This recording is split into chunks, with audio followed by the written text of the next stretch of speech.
one of the things that I enjoy talking to children about, so when I go, say, visit the school or a class, is I say to them, you know that I wasn't always a priest.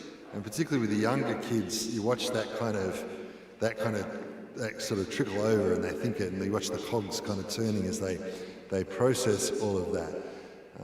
I think in their minds, kind of, old people have always been old, and middle-aged people like me have always been middle-aged, and priests have always been priests, I guess. And then they'll start asking lots of questions about what life was like for me before I decided to become a priest, and why, and all those sorts of things. I don't say this to the primary school kids, but one of the things that was really important for me was that while I'd always been a kid, I guess, who was probably a bit more interested in church and faith than other kids, in my teenage years, like many, I kind of questioned and wondered about how important this was for me. And particularly at that time, I think, in my life, what I had done, I think, was I'd compartmentalised different parts of my life. So there was a box for basketball, because at that stage I lived and breathed and ate basketball. I played it as much as I could. I watched it as often as I could. I thought about it, I wish I could get the better pair of shoes that looked like, the first, like I dreamed about having a pair of Air Jordans and all those sorts of things. That was a box. And there was a box that was also marked kind of family, and, I tried to be a reasonably good kid. My sister probably have a slightly different opinion, but I tried to be a reasonably good kid with my parents. I had a box that was marked school, and that box meant that I liked school, I worked hard, I liked learning things. My school friends was probably another box, and that was kind of linked to the basketball box. I worked at the YMCA in my last few years of school, and so that was another box, and the friends that I'd made there. And I had all of those boxes. I was probably a slightly different person, or maybe even a significantly different person in each of them, to the group of people that belonged in each of those boxes. And there was another box that was marked faith or God or church, and it was absolutely a box. So it mattered, but it mattered within its confines, okay? So it was important. I didn't mind coming along on a Sunday. It wouldn't really, I wrestled with whether I should or I shouldn't, but it was really clear. My dad, his attitude, I think, was a bit the way he felt about earrings. When I said to him one day that I wanted to get my ear pierced, he said, well, you've got a choice. You can get your ear pierced or you can keep living at home. It's really up to you. I think he felt the same way about church too. So I didn't really push that. When I was about 16, 17, over a period of time, one way of describing what happened to me was realising that the boxes didn't work, that you couldn't kind of compartmentalise your life like that. What I was doing wasn't unusual. I think it's actually what lots of teenagers do. It might even be an essential part of working out a bit about who you are as a young person. But one of the realisations for me was that the box marked God couldn't just sit on Sunday morning. Or actually we were going Sunday nights, I think. But it couldn't just be there. It wasn't just an hour on Sunday. If God was God, then God actually needed to be present in all of the boxes. It couldn't just be a part. And part of the realisation of that for me was that I recognised that I couldn't kind of say that I preferred other things to God.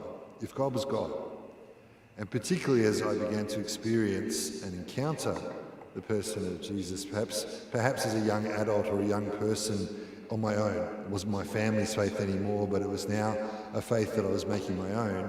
I realised that I couldn't, if what I was experiencing was real and true, then to say that God only belonged in one little compartment of my life was insufficient.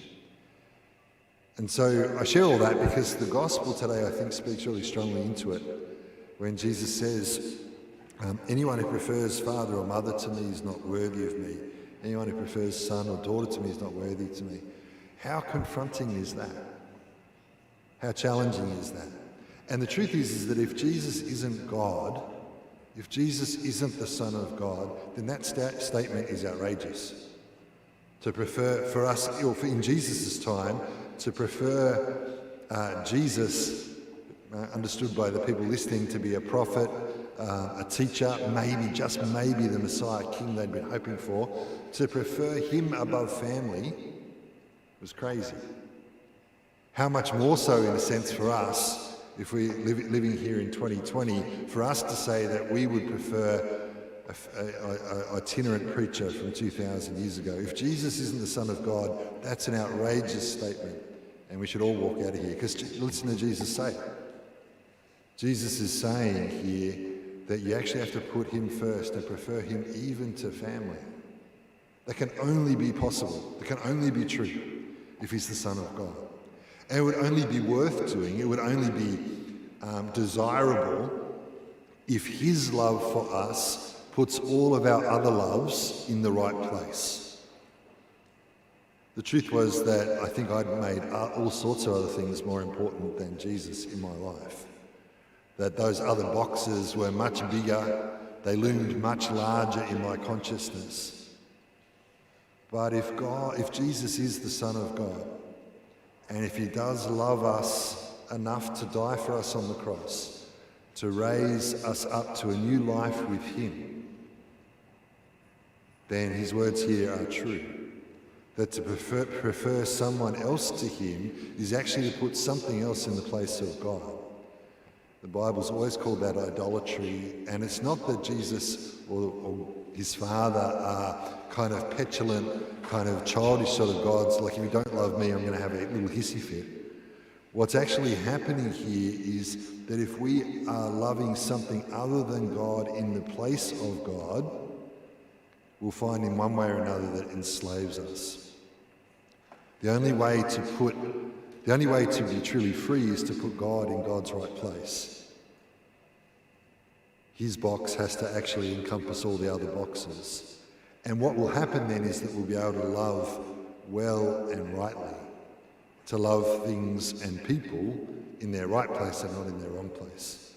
That's the only way of making sense of such a dramatic and controversial and challenging and difficult thing, because family matters.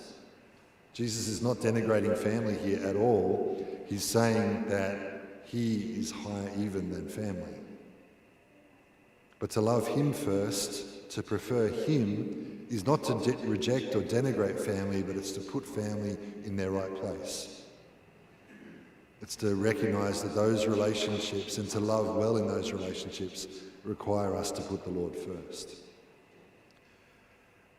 This is a really kind of mixed up, messy group of sayings, and after saying that, and he says more in the first part of the gospel, it finishes with Jesus saying that, talking about, and it could just sound really like they're all just a whole bunch of sayings of Jesus thrown together, but he goes on to say, anyone who welcomes you welcomes me, and those who welcome me welcome the one who sent me.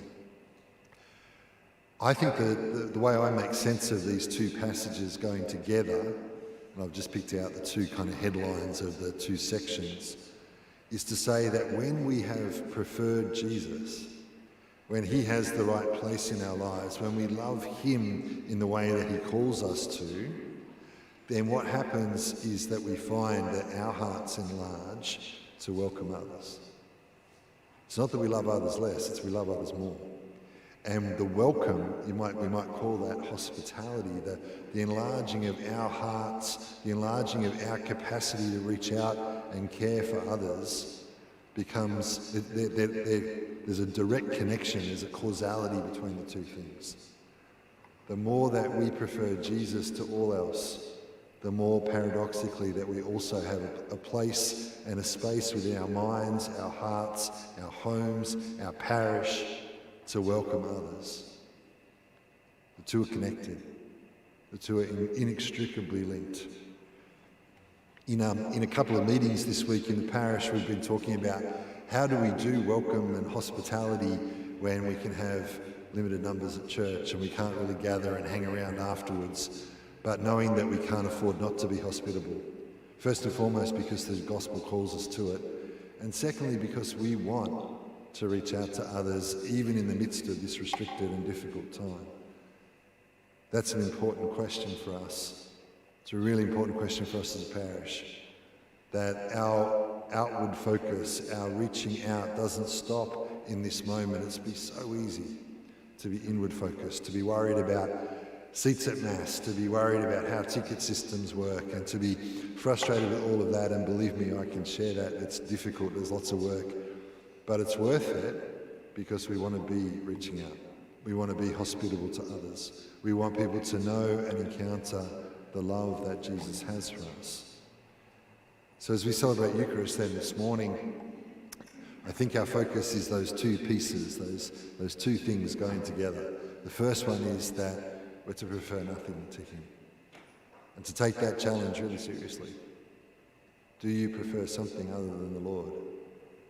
To ask that question, and to see what would happen if you were to say, Lord, I want to put you first. I'm not quite sure what that looks like. I don't exactly know what that'll mean for me, but I recognise that you need to be first in my life. And then secondly, having the faith and the trust to know that in that yes, our hearts, our minds are expanded to be able to reach out, to love others in their right place, to love others well, that means, and to love even those whom we haven't met yet, because they too need to know the love of God.